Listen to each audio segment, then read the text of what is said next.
देवेंद्र फडणवीस साहब को विनती की है कि महिला को रिवॉल्वर की परवानगी दे और विशेषकर अमरावती में अगर वो परवानगी देंगे तो मैं सभी बहनों को रिवॉल्वर मेरे तरफ से लेके दूंगा।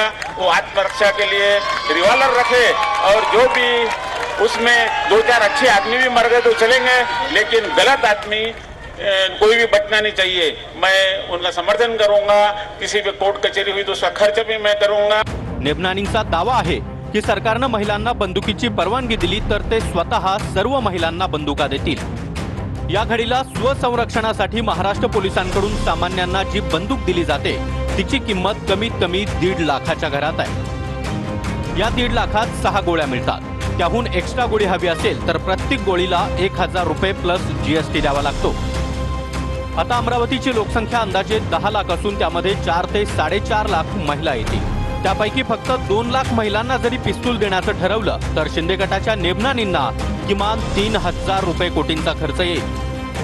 हा व्यवहार झाला तर नेबनानी यांच्या मागे ईडी लागण्याचा देखील धोका आहे।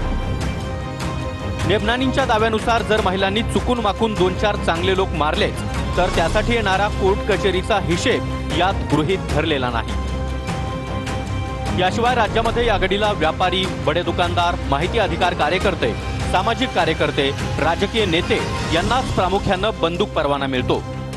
ते सुद्धा या लोकांना त्यांच्यावर हल्ला झालाय किंवा जीवाला धोका आहे हे सिद्ध करावं लागतं। बंदूक परवाना घेणारा मानसिकदृष्ट्या निरोगी आहे की नाही, त्याची पार्श्वभूमी काय याची देखील तपासणी होते।